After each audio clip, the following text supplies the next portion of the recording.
Por que nós comemos o que comemos? A verdade vai nos espantar? Nossa comida é algo poderoso que nos afeta de maneiras inacreditáveis, como quando o pão mudou nossas cabeças. A carne assada aumentou nosso cérebro. E a cerveja, na verdade, salvou nossas vidas. Como tudo isso aconteceu? Evolução pela alimentação. Eu sou Greger Larsen. Eu estudo nosso passado buscando pistas para o nosso futuro.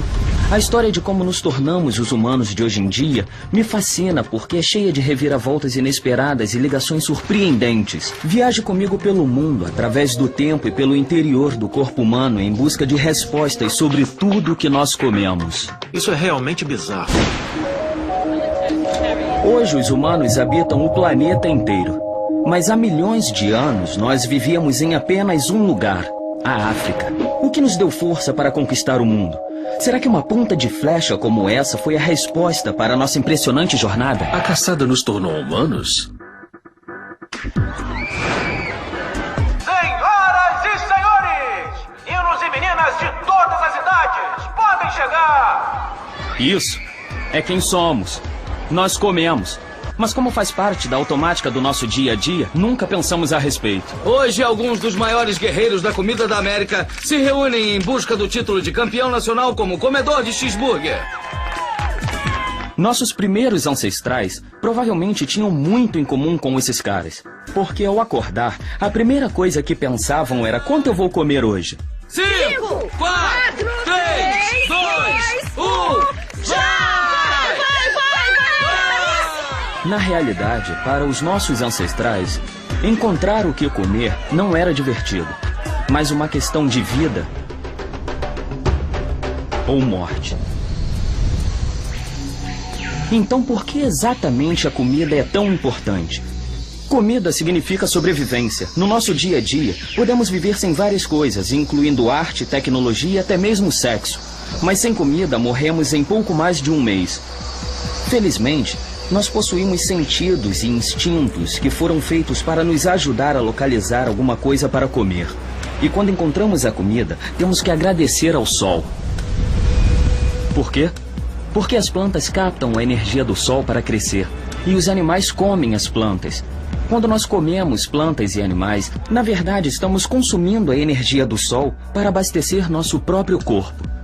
A comida também nos reconstrói. Literalmente, somos o que comemos. Na verdade, os átomos de carbono no cheeseburger que você comeu semana passada já podem estar no seu DNA. Todos os seres vivos estão desempenhando exatamente o mesmo jogo evolutivo. As 3 primeiras regras são comer, sobreviver e reproduzir. Se você não cumprir a primeira regra, comer, será difícil alcançar as outras 2.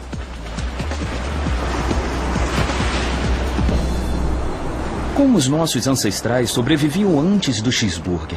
Vamos voltar a 6 milhões de anos e descobrir.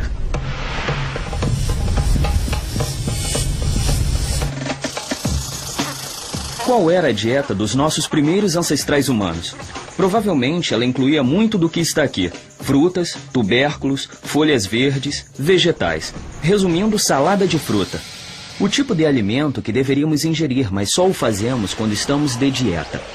Mas é com esse menu básico que os nossos parentes mais próximos, os bonobos e os chimpanzés, sobrevivem até hoje. Esse é o café da manhã dos bonobos.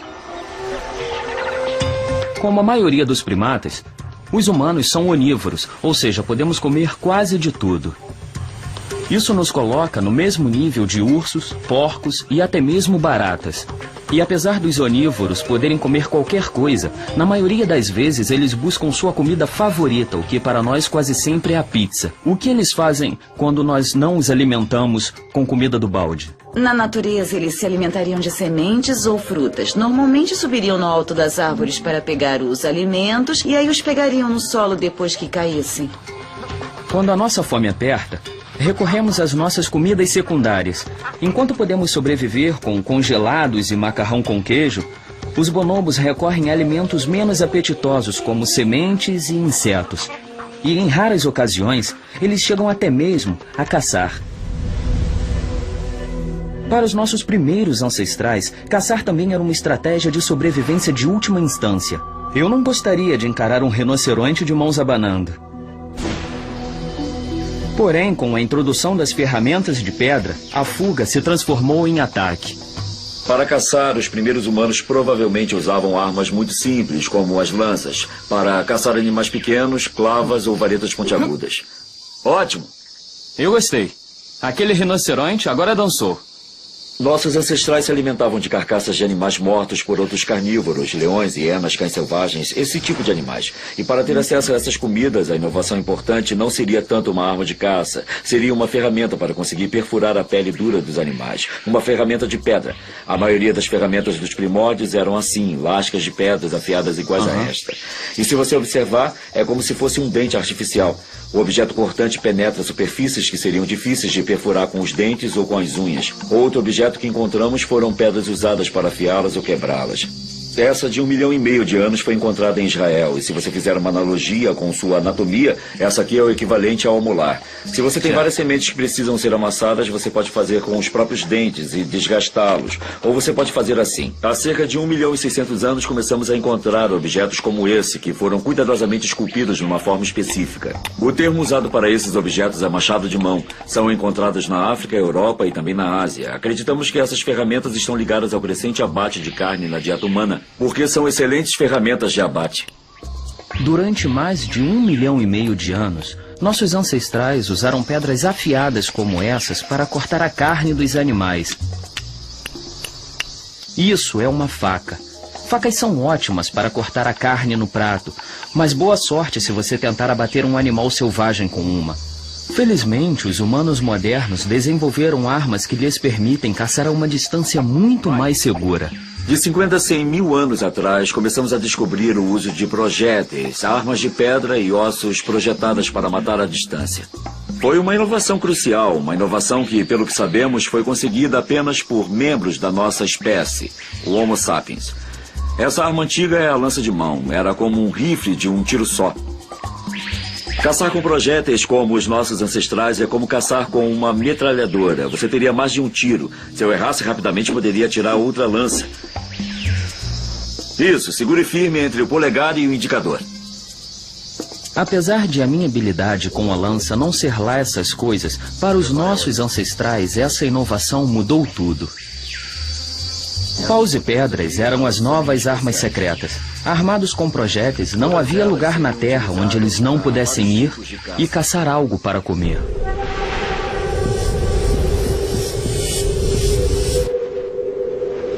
Inclusive na Groenlândia, onde o gelo cobre a maior parte da ilha e quase não há vegetação comestível para os humanos. Os inuitas se adaptaram à vida aqui caçando os animais nativos, como focas, baleias e renas. Isso é o mais distante da salada de frutas que você pode chegar. Jantar aqui é carne.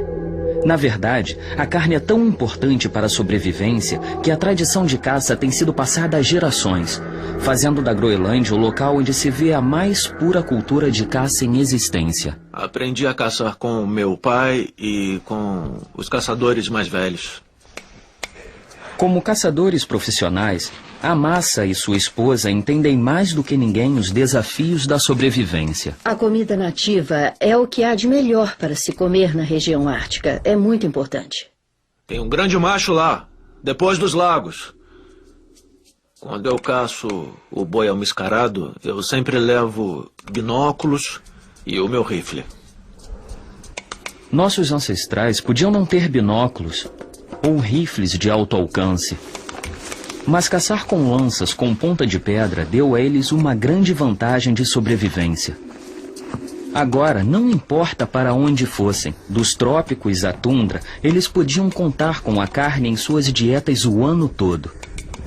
Para os nossos ancestrais, caçar foi um passaporte para o planeta, uma inovação essencial que tornou possível para os humanos deixarem seus lares e povoar o mundo inteiro. Com a habilidade de caçar, os ancestrais diretos de todos que vivem no planeta hoje em dia se espalharam por todo o globo em busca de comida. Toda essa movimentação ao redor do planeta teve um efeito inesperado. À medida que os grupos de humanos migraram para o norte, a comida mudou a pele das pessoas de maneira impressionante. A comida mudou nossa aparência? Há uns 90 mil anos, os primeiros humanos modernos, ancestrais direto da população do planeta hoje em dia, se aventuraram para fora da África. Alguns foram para a esquerda, outros para a direita, e não demorou muito para se espalharem pelo globo. Um nutriente em particular teve papel fundamental nessa jornada: a vitamina D, que é essencial na formação dos ossos. Retiramos a vitamina D principalmente do sol através da nossa pele. O restante retiramos dos alimentos. Quando nossos ancestrais chegaram às latitudes norte, onde o sol é mais fraco, seus genes mudaram. A pele deles tornou-se mais clara, permitindo que eles absorvessem vitamina D suficiente para sobreviver. Mas no topo do planeta, onde o sol desaparece no inverno, aconteceu algo ainda mais estranho. É de se esperar que aqui em cima, onde o sol é mais fraco, os inuitas tivessem a pele mais clara de todos para absorver o máximo de luz solar e produzir vitamina D. Na verdade, o oposto ocorreu com outro grupo. Observamos isso através do Ártico. Da Sibéria ao Alasca, o povo nativo possui uma cor de pele mais próxima daqueles que vivem perto do Equador. Qual é a conexão? A comida. Nós comemos muito peixe. Os groenlandeses comem apenas a comida da terra e do mar. Os inuitas sobrevivem comendo bastante peixe. É um peixe dos grandes. Além de focas e gordura de baleia. Sim, gordura. Esse tipo de alimento possui muita vitamina D. Sem a necessidade de retirar a vitamina dos escassos raios de sol, a pele deles adquiriu um tom mais escuro, protegendo mais. Tá bonito. Os frutos do mar com certeza mudaram a pele dos inuitas, mas a carne fez algo ainda mais drástico com os nossos ancestrais.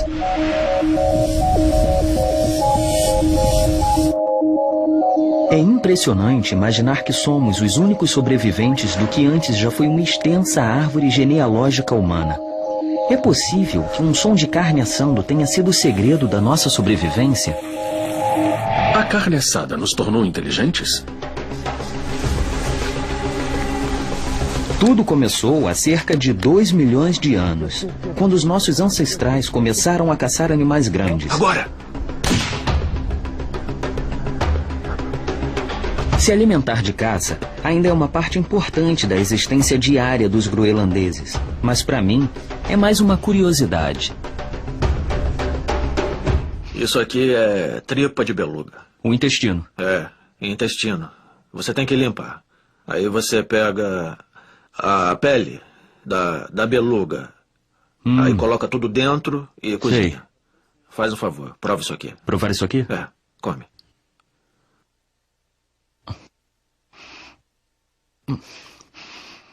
É duro. É salsicha da Groenlândia. Salsicha da Groenlândia. Vai querer boi mascarado? É claro, manda ver. A carne sustentou nossos ancestrais com um combustível de alta octanagem, essencial para a sobrevivência deles. Mas a verdadeira mágica da carne não havia despertado até que eles acrescentassem o fogo.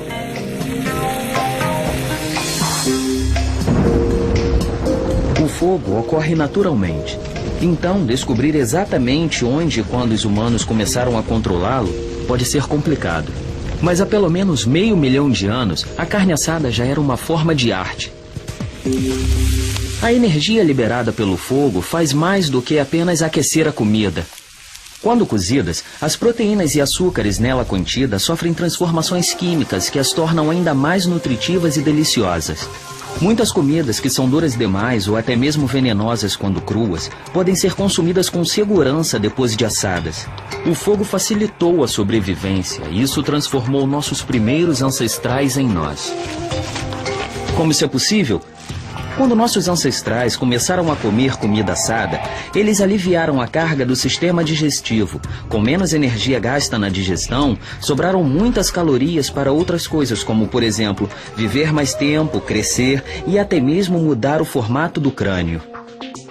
Que história todos esses crânios diferentes contam a respeito da dieta? Existem duas coisas que são fundamentais: o tamanho da mandíbula e o tamanho do cérebro. Esse é o crânio do Paranthropus boisei, que é um crânio bem menor do que o nosso. Um crânio pequeno, mas se você comparar o tamanho dos dentes com um crânio humano moderno, nossos dentes são reduzidos em tamanho. Isso sugere que mastigar não é uma atividade tão importante para nós quanto era para nossos ancestrais.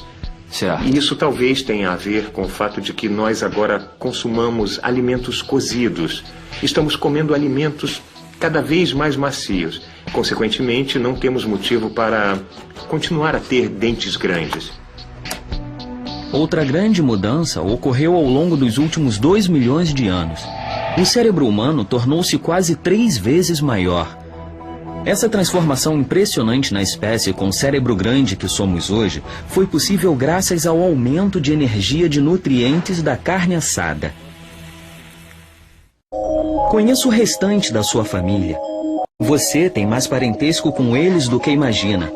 Isso porque nos últimos 10 mil anos, nossos ancestrais deixaram para trás toda a selvageria da juventude e começaram a se associar aos alimentos.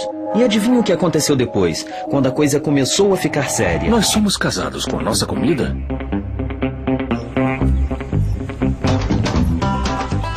Plantas e animais são produtos de um relacionamento romântico e simbiótico entre nós e o mundo natural. E esse processo, que nós chamamos de domesticação, ocorreu num período de tempo relativamente curto. Imagine que esse balde represente todo o tempo que a vida existe na Terra, e que cada um desses grãos sejam os anos que se passaram.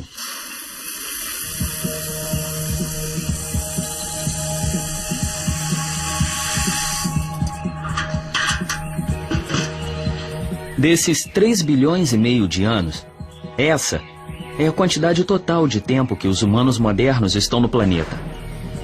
E esse único grão representa os últimos 10 mil anos, antes dos quais não havia cidades, nem livros, nem dinheiro. Essas coisas se tornaram possíveis através da domesticação.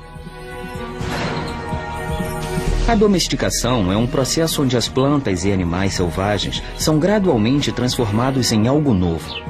Fontes de alimentos pacíficas que fornecem as provisões que precisamos onde vivemos. Através da domesticação, podemos criar basicamente os primeiros mercados. Para ter uma melhor compreensão de como isso funciona, eu vim a uma escola de veterinária para observar mais de perto, literalmente. Para estudar seu processo digestivo, essas vacas foram equipadas com algo que eu poderia chamar de portinhola. As vacas possuem um sistema digestivo único que consegue digerir a celulose. Enquanto você e eu não podemos digerir a celulose. Proveniente da relva e outros vegetais. Exatamente, você tem razão. E não apenas vacas. Animais como ovelhas, cervos, alces e bisões possuem 4 compartimentos no estômago. Nós temos? Nós temos um. Certo. O que acontece com a vaca é que ela possui 2 sistemas. Ela possui um sistema de fermentação que decompõe e utiliza produtos que nós nem podemos pensar em digerir. Depois ela possui um sistema digestivo que pega esses produtos fermentados e os transforma em leite e carne para nós. Ah, aqui dentro é um verdadeiro forno. Está sentindo o movimento? Ah, estou. Isso é esquisito. Ela consegue me sentir? Nossa! Eu não vou perder um dedo aqui, vou? Não, ela não consegue sentir. Mas eu sinto. Como os humanos conseguiram transformar vacas selvagens em máquinas de fabricar leite? Isso é bizarro.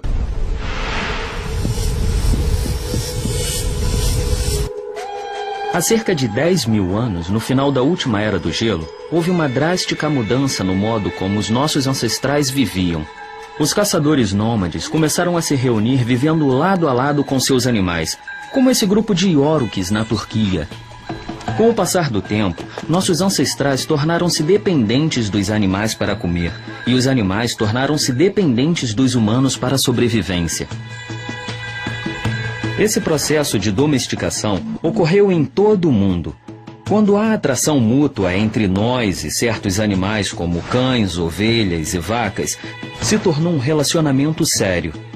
Sendo animais sociais, nós vivemos bem juntos e os humanos foram aceitos como líderes do rebanho. Agora, na saúde, na doença, até que a morte nos separe, nós nos casamos com a nossa comida. Na verdade, os animais domesticados tornaram-se um recurso alimentar tão importante através da carne, ovos e leite, que com o tempo esse casamento teve um efeito inesperado e nos mudou de maneira surpreendente. O leite nos transformou em mutantes? Esse relacionamento, de modo não intencional, alterou não apenas os genes dos animais domesticados, mas talvez de maneira não surpreendente, o nosso também. E aquilo que nos mudou está bem aqui nessa panela. Acontece que os modernos consumidores de leite são mutantes genéticos. Isso porque não faz muito tempo, todos os adultos eram intolerantes à lactose e tinham dificuldades em digerir derivados do leite. Os mamíferos nascem com a capacidade de digerir o leite materno. Mas essa tolerância a derivados do leite normalmente termina na fase adulta. Porém, pessoas em lugares como a Europa e no Oriente Médio, onde criavam animais leiteiros, desenvolveram a capacidade de consumir derivados do leite ao longo de suas vidas. Por isso que comidas como queijo, manteiga, iogurte e sorvetes são tão populares em locais como Turquia e França. Mas raramente estão no menu no extremo da Ásia, onde derivados do leite deixam as pessoas enjoadas. E eu, como um mutante bebedor de leite, fico feliz por isso ter acontecido. É isso aí.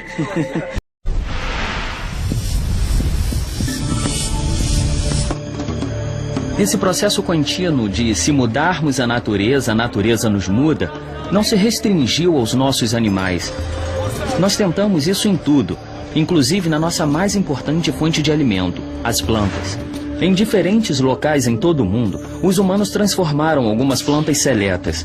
Essas plantas domesticadas, como o arroz, milho e trigo, agora compõem grande parte da nossa dieta. E sua aparência e o sabor não têm nada a ver com os de seus primos selvagens. Como nossos ancestrais conseguiram reproduzir essas aberrações da natureza? Nós sabemos do que gostamos, e ao expressar nossa preferência por uma certa variedade de planta, nós alteramos a genética de cada uma das plantas que nós comemos. O maior exemplo é a história de como a cenoura ficou laranja. A cenoura silvestre existia em todas as cores, branco, vermelho, roxo, mas nunca laranja. Acontece que esta espécie só assumiu a sua cor característica há 300 anos, quando um fazendeiro holandês patriota usou uma semente de cenoura mutante amarela para criar uma cenoura com a cor da família real holandesa, a Casa Laranja. Quase do dia para a noite, a cenoura laranja tornou-se tão popular que foi plantada em todas as partes do mundo. E agora, boa sorte se você tentar achar uma cenoura que não seja laranja. Através da domesticação, nos casamos com a nossa comida e era hora de nos estabelecer. E quando criamos raízes, surgiu algo novo, a civilização. Bem-vindo aos primórdios da civilização. Mais de 6.000 anos antes dos egípcios construírem as pirâmides, os habitantes desse assentamento plantavam as sementes do nosso mundo moderno e as transformavam em algo novo. E as comidas que eles estavam comendo tiveram um efeito assustador no esqueleto deles. O que houve? O pão mudou nossas cabeças? Há cerca de 9.000 anos, as pessoas começaram a comer, construir e viver juntas aqui e continuaram durante mais ou menos 1.000 anos. E quando decidiram se reunir num local por um longo período de tempo, coisas interessantes começaram a acontecer. No seu auge, Cataluyuk possuía cerca de 8.000 moradores. Era o local mais densamente povoado do mundo. A Tóquio da sua época.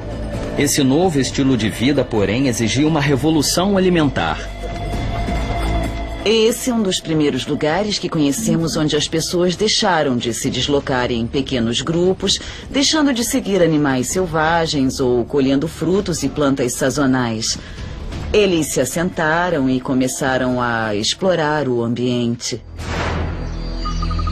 Foi em algum lugar aqui perto, no sul da Turquia, onde o pão de trigo passou por uma mudança genética crucial. Isso nos ajudou a comê-lo, mas com um detalhe. Suas sementes agora exigiam que os cultivos humanos aumentassem. O que brotou em seguida foi talvez a mais importante mudança que os humanos já conheceram: a agricultura. Aprendemos muito a respeito da dieta deles através da análise do desgaste dos dentes. O modo como a coroa se desgasta também nos dá indícios de como era a dieta da pessoa. E também qualquer trauma através da vida, especialmente na infância, aparecerá em todo o esqueleto, na verdade. E também nos dentes, mas também em diferentes partes do corpo. Então, com os objetos que encontramos nesse local, o grão e os ossos de animais, podemos descobrir qual era a dieta, e isso pode ser confirmado estudando os esqueletos. Sabemos que eles praticavam a agricultura através desses restos de plantas que encontramos no local. Nesses locais, as pessoas moíam os grãos fazendo farinha. Com os fornos, eles cozinhavam a farinha transformando-a em pão, e esse pão era poderoso. A comida mudou nossos ancestrais de novo, mas, dessa vez, os resultados foram negativos e as evidências desses eventos dramáticos estão escritas nos ossos. O que estamos vendo aqui? Estamos olhando para uma cova. As pessoas viviam em casas e quando morriam eram enterradas lá mesmo, mas não havia muito espaço. Então eles reutilizavam as plataformas do chão por várias e várias vezes para enterrar as pessoas. Que evidências existem nesses ossos de diferentes formas de vida, os tipos de coisas que poderiam afetá-los quando começaram a se assentar e a viver mais próximos? Nós podemos ver os efeitos de doenças contagiosas por viverem tão próximos. O que não teria sido o caso se eles ainda fossem... o que não teria sido o caso se eles ainda fossem uma sociedade caçadora. Certo. Vemos anemia, por exemplo, e a anemia pode ser causada por uma dieta pobre em ferro ou desnutrição, mas eles consumiam carne e a dieta deles era variada, então eles não foram tão negativamente afetados como em outros antigos sítios agrícolas que já vimos. Avançando 4.000 anos para quando a civilização realmente começou a decolar, as pessoas estavam vivendo em cidades densas, com seus animais confiando cada vez mais em grãos de cereais e não se deslocavam tanto.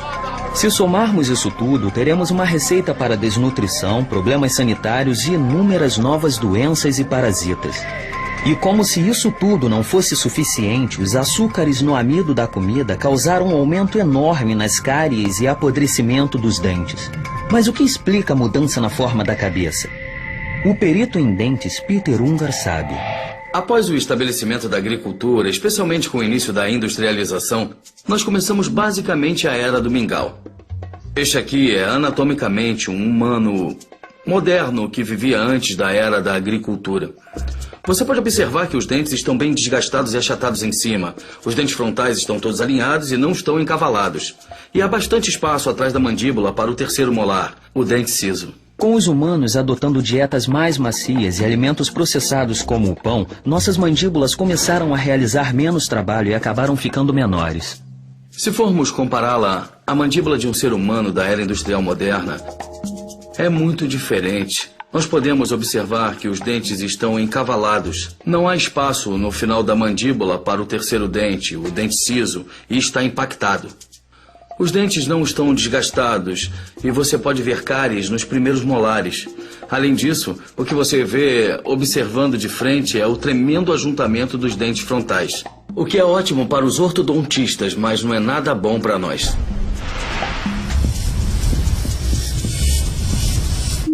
Mas as mudanças na cabeça causadas por alimentos macios como o pão eram as menores preocupações dos nossos ancestrais. Pessoas demais vivendo próximas demais causou sérios problemas com a água potável. Felizmente, nossos ancestrais tinham uma solução. Uma bebida espumante que foi crucial para o sucesso do início da civilização que conhecemos. A cerveja salvou a civilização? Por causa dela, Homer Simpson seria capaz de matar cada um que está nesse bar, uma deliciosa cervejinha. E não é milagre a cerveja ter os mesmos nutrientes das comidas, mas o acréscimo de um a tornou especial, o álcool. Já houve um tempo em que os humanos não consumiam bebidas fermentadas? Provavelmente não. Mas a cerveja sempre foi muito mais do que um lubrificante social. A cerveja está presente desde o início da civilização. E ela também deu uma imensa vantagem de sobrevivência para os nossos ancestrais. É claro, no Egito Antigo, havia a bebida das massas.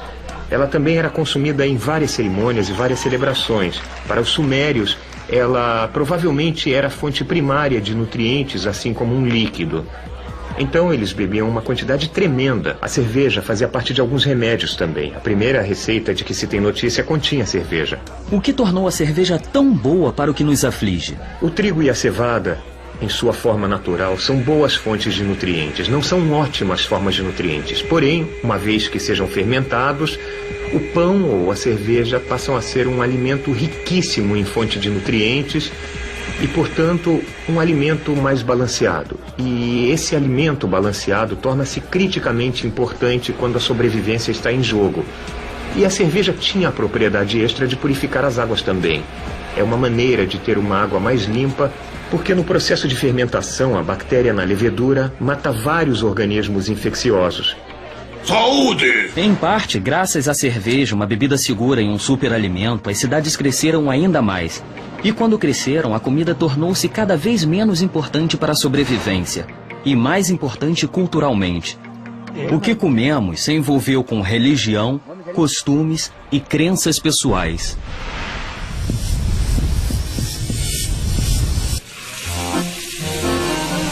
Com a invenção do fogão e das panelas e frigideiras de metal, a comida agora podia ser feita de várias formas. Nascia a receita. E os pratos se transformaram em arte. O que definiu a culinária foram as especiarias.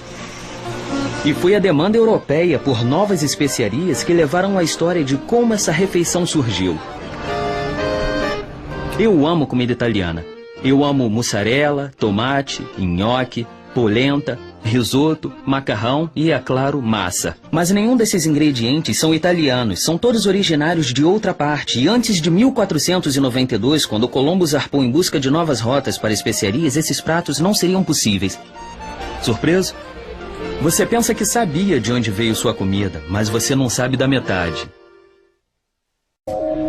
Todos sabemos que não existe nada mais americano do que a torta de maçã. Mas acontece que há 400 anos não havia uma única maçã deliciosa na América para se assar. Como muitos americanos, as maçãs eram imigrantes que atravessavam os oceanos em navios. Essa jornada transformou nossa comida de muitas formas. Comidas que antes eram locais tornaram-se globais. A comida lenta tornou-se rápida e muitas das nossas comidas se tornaram estranhas. Nossa comida se transformou numa aberração? Nenhum evento na história da humanidade influenciou mais o que comemos hoje do que quando essa caravela a Santa Maria, capitaneada por um italiano em nome da monarquia espanhola, chegou às Bahamas há 500 anos. Quando Cristóvão Colombo chegou ao Novo Mundo, ele sem intenção abriu os portões para um novo intercâmbio mundial de comida. Antes de Colombo, no Velho e no Novo Mundo, não havia laranja na Flórida. Não havia tomate na Itália, não havia abacaxi no Havaí, não havia gado no Texas, não havia batata na Irlanda, não havia trigo no Kansas, não havia café na Colômbia, não havia pimenta na Índia e não havia chocolate na Suíça. E a história da banana pode ser a mais bizarra de todas.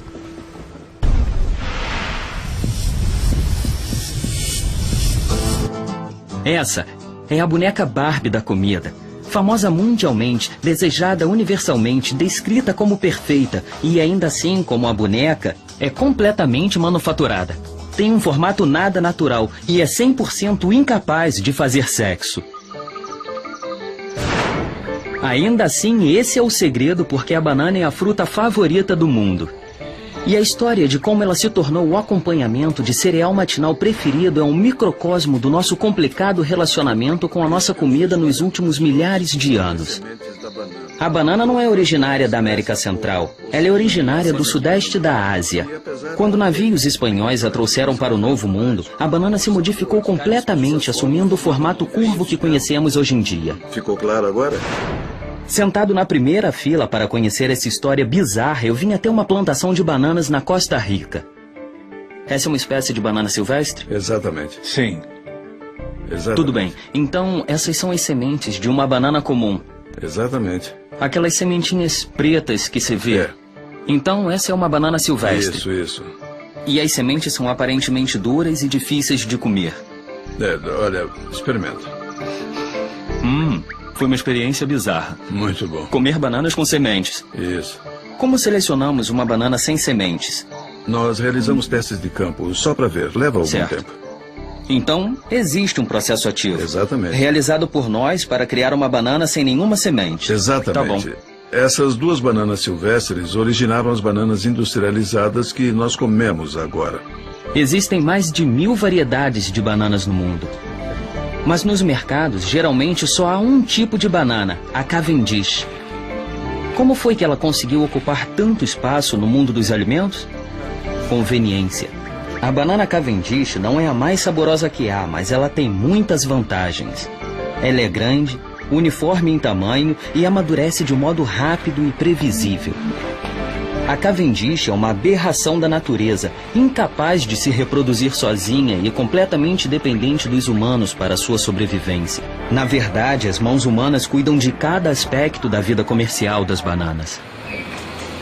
Nos últimos 150 anos, a ciência causou uma revolução, transformando as fazendas em fábricas. Defensivos agrícolas geraram colheitas enormes e os novos meios de transporte levaram nossos produtos mais longe do que se poderia imaginar. E a banana não é exceção. Pense comigo. A banana é uma fruta tropical, natural e delicada. Nós selecionamos as mais resistentes para garantir que elas consigam sobreviver às longas viagens pelo mar. Inovações como a refrigeração, a umidade controlada nos contêineres dos navios e os produtos químicos impedem que o fruto amadureça durante o trânsito. Essas técnicas permitem que se consuma um produto fresco de qualquer lugar no mundo todos os dias do ano. Estamos aqui, última fase da linha de produção de embalagem, levando as bananas do campo para as caixas. São 92.000 bananas que serão carregadas nessa forma para essa carreta que está atrás de mim. E daqui a 2 dias elas vão pousar em Nova Jersey.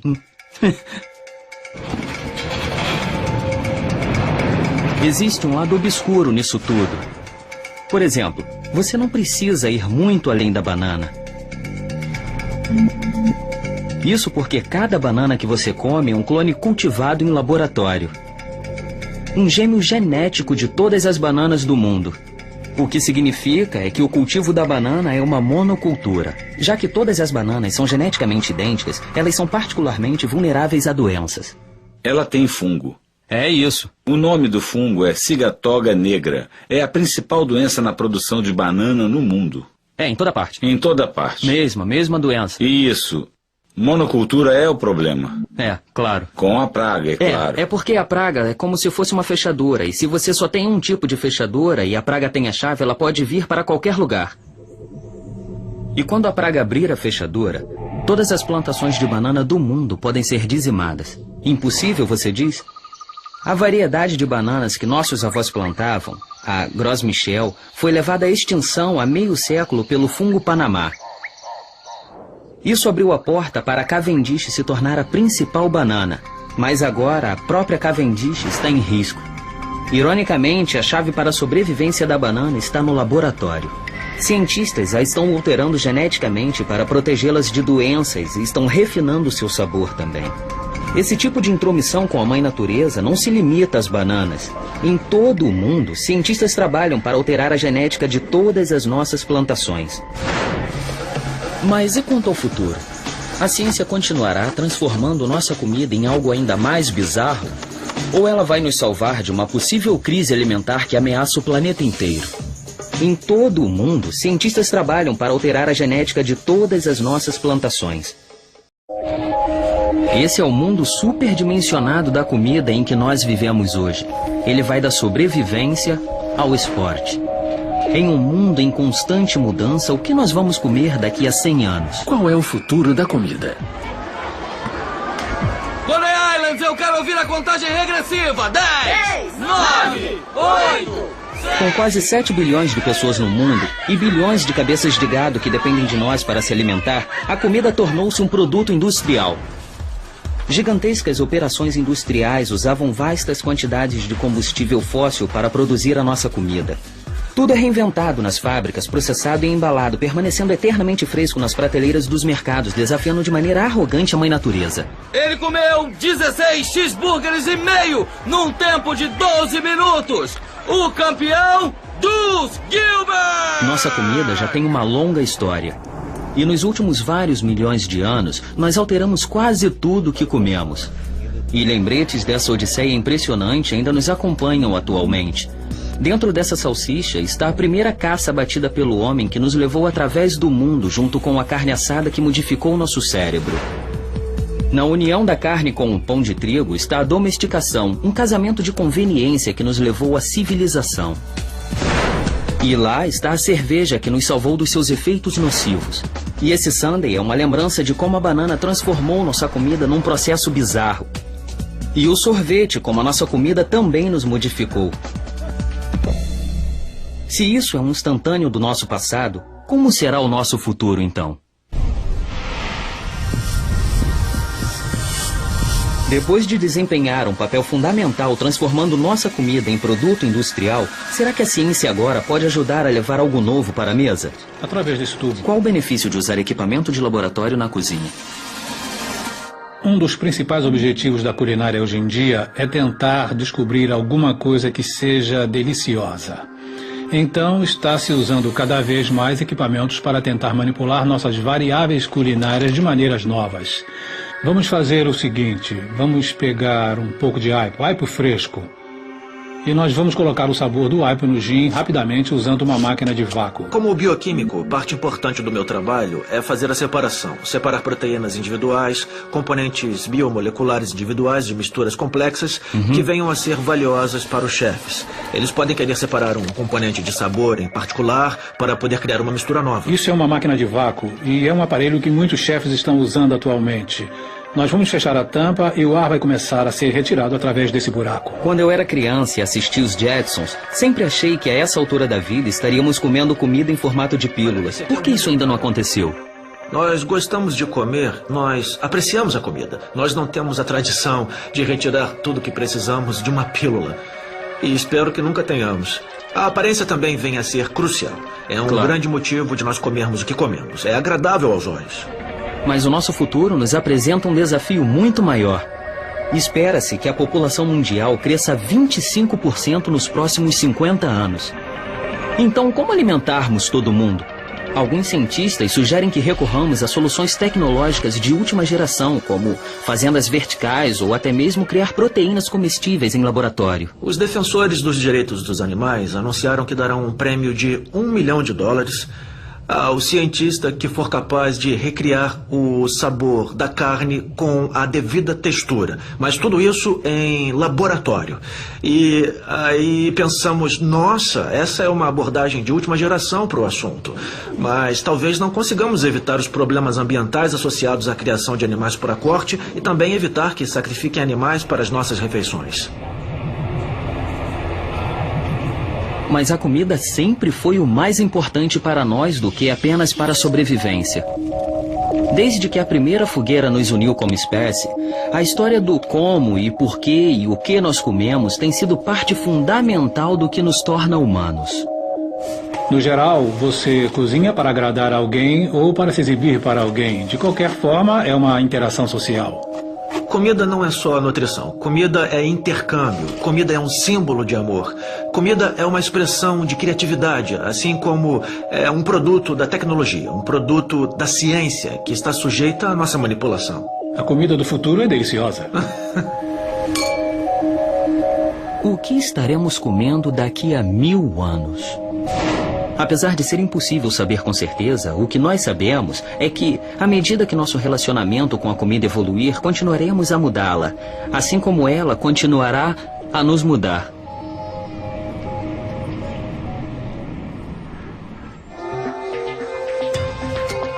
Versão brasileira Audiocorp.